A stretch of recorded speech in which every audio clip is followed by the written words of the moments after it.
saying no when you feel like it, saying no when that's what your inner voice is saying, when you trust that inner voice, regardless of if you have an explanation for your no or not, this is how you build trust with yourself.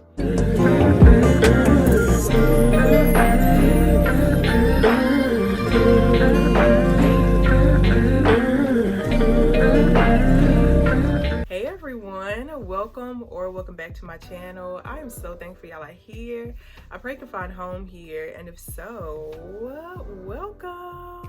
But selfishness is the new self-love. Selfishness is the new first step to discovering who you are, to discovering your purpose, and to finding a life, friend groups, relationships, a job, money streams, income streams that genuinely fit you.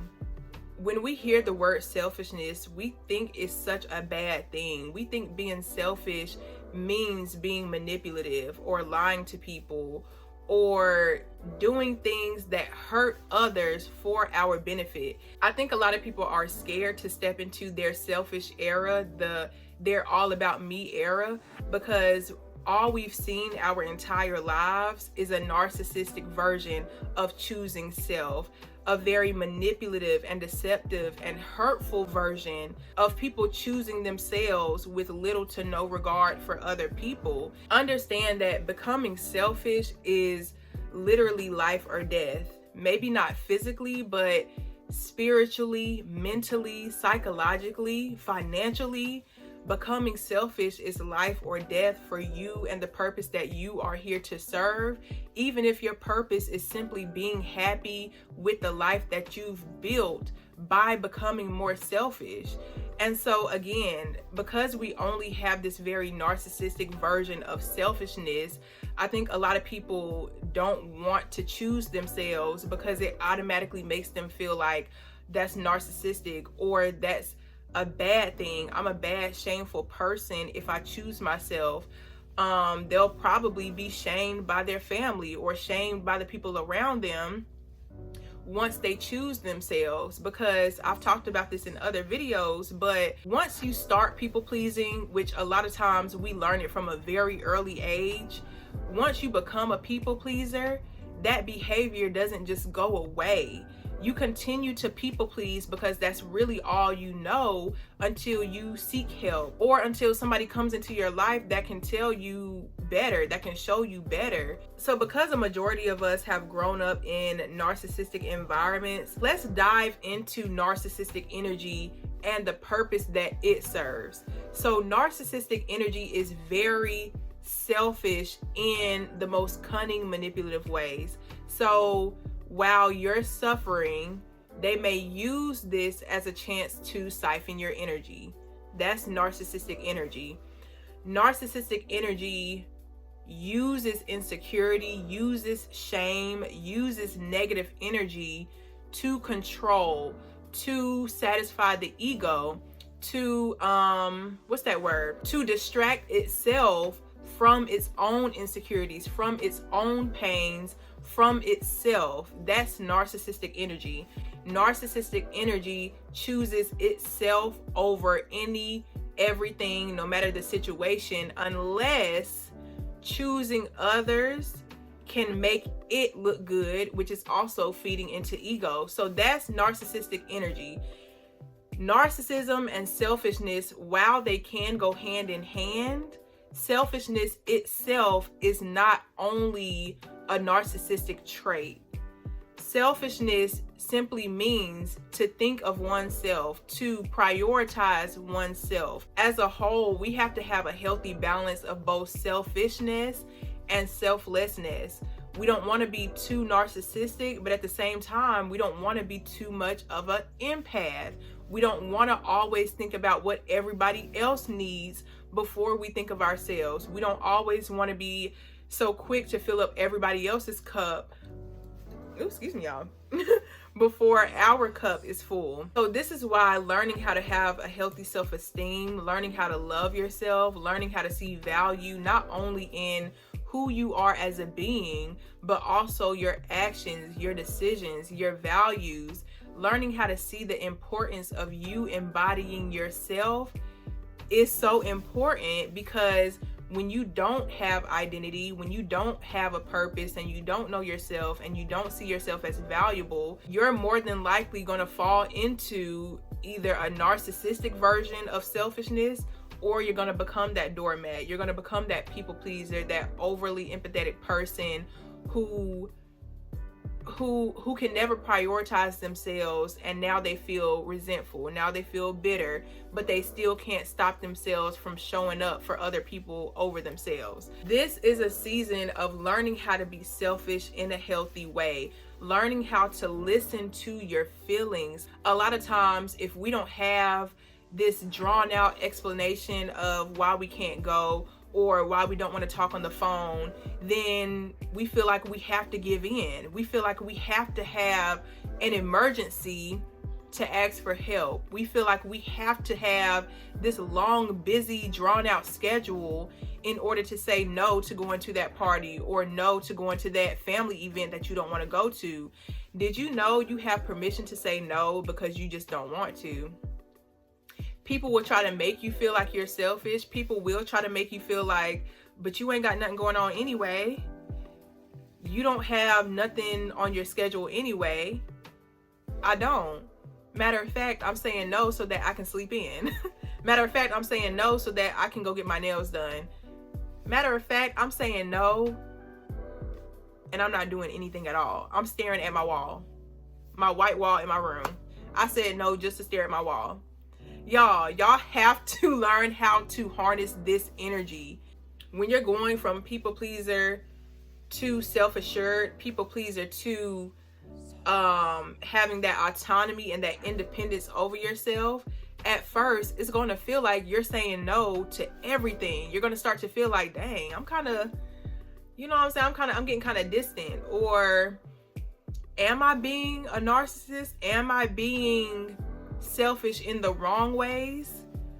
But understand that saying no when you feel like it, saying no when that's what your inner voice is saying, when you trust that inner voice, regardless of if you have an explanation for your no or not, this is how you build trust with yourself.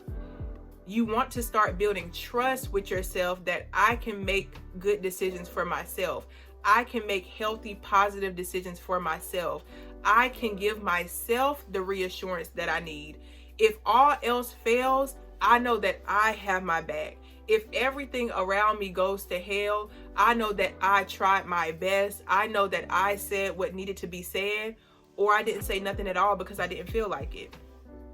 At the end of the day, you want to be sure that you did what was on your heart, because what's on your heart is what's going to lead you to not only what you need, but what you want.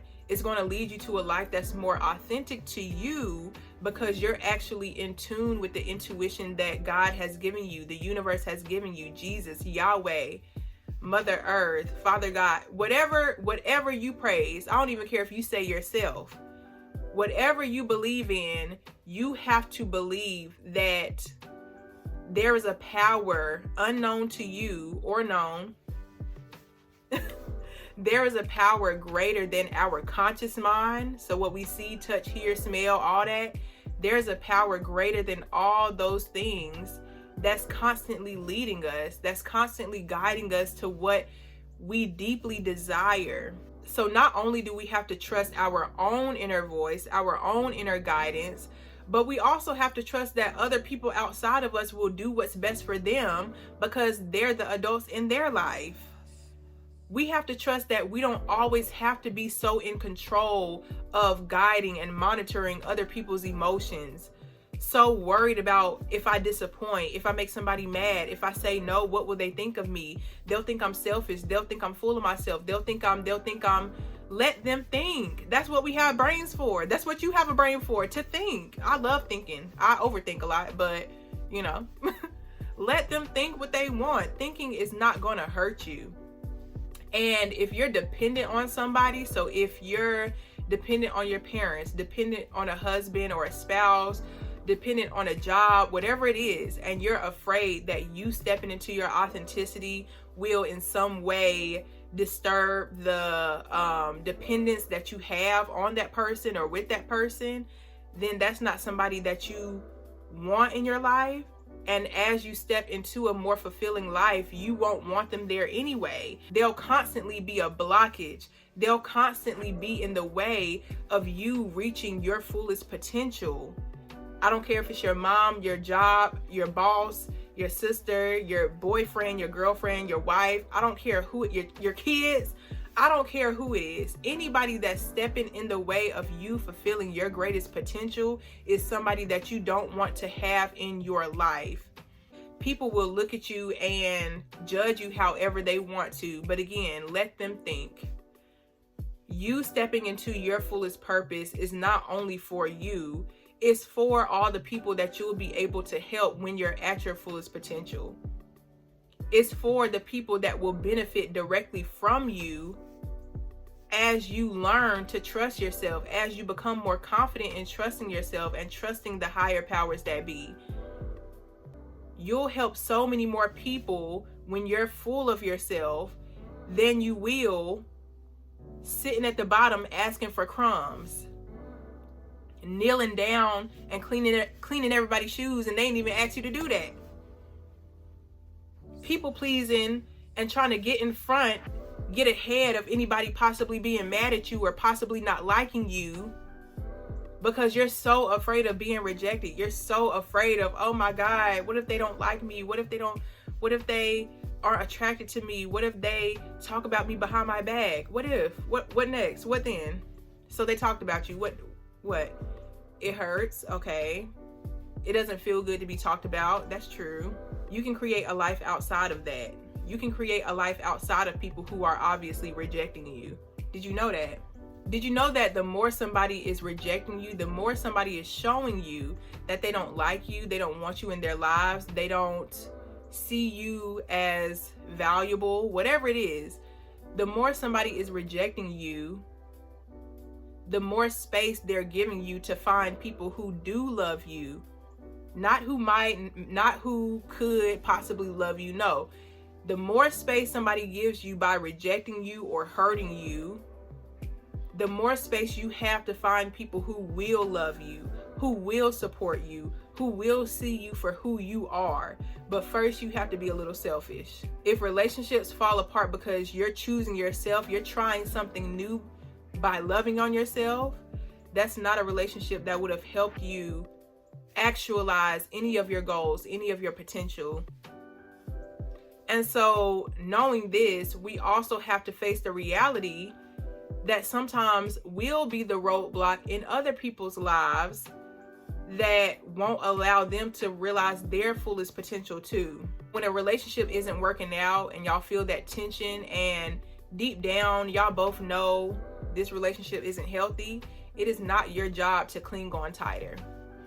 It's not your job to try to prove to them why they should stay. It's not your job to make them feel bad as a person for choosing themselves. Even though, relationships can get tricky, it can hurt when somebody who you thought loved you is rejecting you, or, you feel like they should have loved you, is showing you otherwise. But even in those types of situations, again, going back to that rejection and that abandonment energy, even in the face of rejection and abandonment, all that situation is creating is more space to find people that do love you, that value you for being selfish, that value you for knowing what you want, because they don't have to sit there and guess. You know how amazing of an energy it is to be around somebody who's confident, self-assured. They can validate you without taking from themselves. They don't rely on you for their security.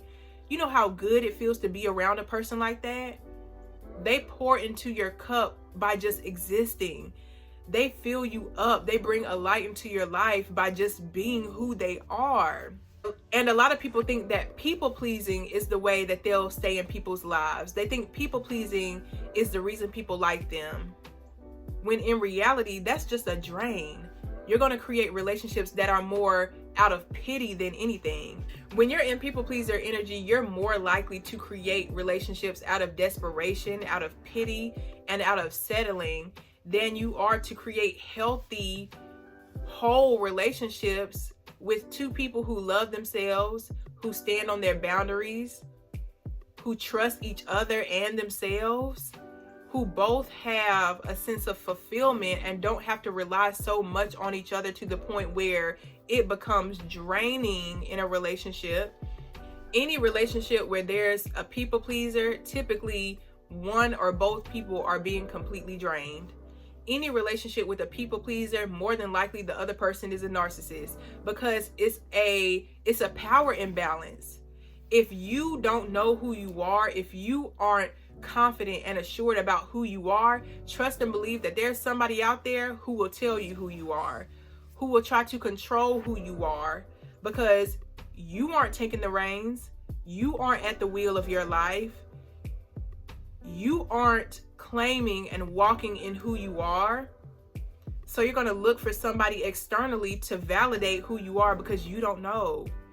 You're going to look for somebody externally to tell you what to do because you feel like you can't make good decisions. You don't trust your own decisions. You don't trust your own perspective and opinions on life. And so you easily take on the opinions of other people. You never want to be in a situation where you're handing the keys of your identity and of your life over to somebody who 10 times out of 10, you know what? Let's leave the exception. 9.9999999 times out of 10 doesn't mean you well, doesn't mean you any good.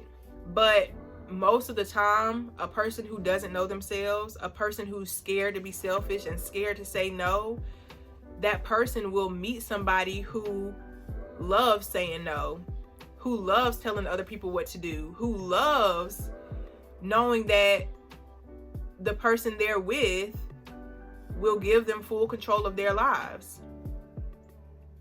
The less control you have over yourself, the more control you give to other people who are ready to tell you what to do, who are ready to tell you where you went wrong and how terrible of a person you are. And also, when you're not selfish, when you don't know how to say no, it's easier for you to fall victim to love bombing. And love bombing isn't just in romantic relationships. It can also be in friendships. It can be at a job. It can be in any situation where you're waiting on somebody else to make a decision for you. When you're waiting on a promotion and it's been 3 years.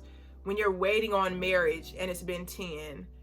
When you're waiting on your friend to treat you with some respect or to be nicer to you. You're love bombing yourself with this hope and false reality that maybe if they'll change. Maybe if they'll do better. Maybe if I just work harder, I'll get that promotion. If I just, no, you're love bombing yourself.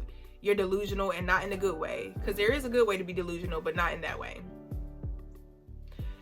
So being selfish is not selfish in the way that people have grown to understand the word.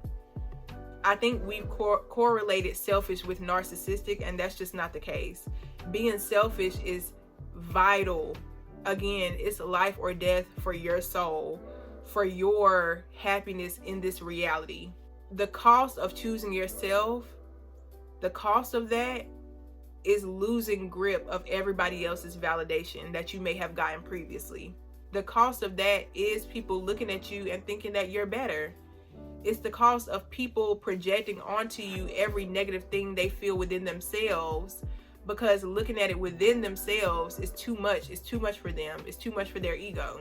Sometimes choosing yourself, you don't lose the people you love. You don't lose people who will always be there for you. You know, I don't believe you always have to go through this complete life transformation where everybody, your mama, your daddy, your friends, everything just falls off the face of the earth or falls out of your life. But if you've been a people pleaser, if you've been somebody that bends and molds to everybody else's life, yeah, when you start to fill out and you start to become whole in yourself, it is going to start to shake and rock some relationships. But I think that's just a test of how sturdy and how what word am I looking for? How sustainable that relationship really is in the long run for you. So never be scared to lose people. Never be scared to lose a situation, you know, because sometimes the foundation has to be shaken in order to be rebuilt more stable with a firmer foundation. If you made it to the end of this video, I am so thankful, and I will see y'all in the next one. Bye.